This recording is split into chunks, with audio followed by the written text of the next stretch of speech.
Today, we're diving into a major bribery scandal involving a billionaire, a political gamble by Canada's PM, shifting sentiments in Ukraine, and more. Stay tuned as we cover the stories you need to know.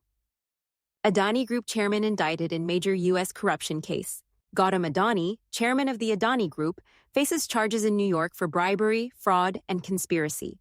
Prosecutors allege Adani and associates, including his nephew, paid $265 million in bribes to secure a $2 billion solar power project. They also reportedly concealed corruption to raise $3 billion through loans and bonds, prompting SEC charges. The indictment refers to Adani as numero uno, with bribe details allegedly coordinated by his nephew. Arrest warrants are out for the Adanis, who remain in India. This comes on the heels of a planned $10 billion U.S. investment announcement, nearly 2 years after accusations of financial misconduct by Hindenburg Research. Adani's ties to Indian Prime Minister Modi have drawn criticism from opposition leaders who accuse the government of shielding him. Modi denies the claims, but this case casts a shadow over Adani Group's global operations. Canada introduces temporary tax relief amid election pressure. Canadian Prime Minister Justin Trudeau announced measures to combat rising living costs as federal elections loom. These include suspending federal GST on certain items from December to mid-February and a one-time CA $250 check for individuals earning up to $150,000.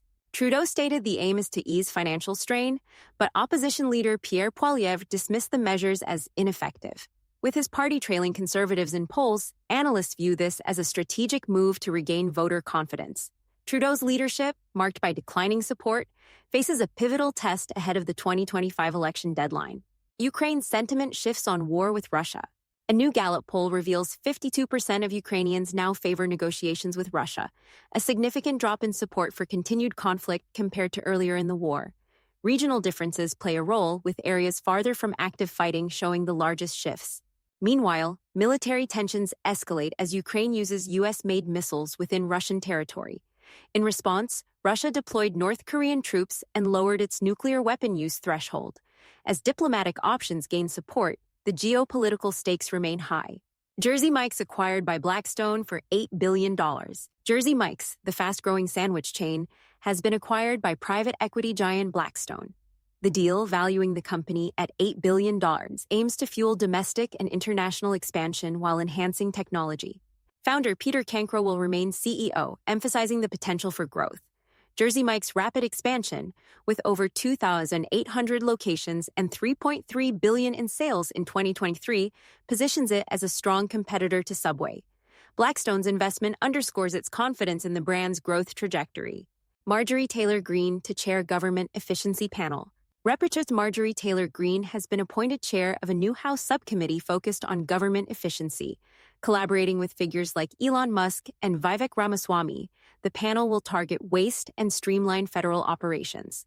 The initiative, part of President-elect Trump's agenda, will complement efforts to reform regulatory processes and administrative spending.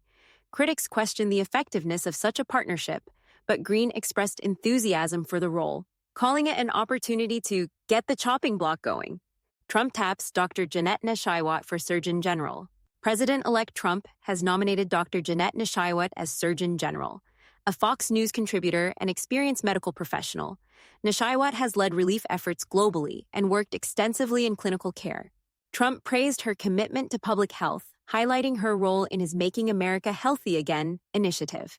The Senate must confirm her nomination before she can assume the position, where she will oversee public health policies in Trump's new administration. DuPont faces EPA penalty for benzene emissions in Louisiana. DuPont has agreed to a $480,000 fine over benzene emissions exceeding federal limits at its Reserve, Louisiana facility. The plant, located in a region dubbed Cancer Alley, was found emitting levels significantly above the allowable threshold.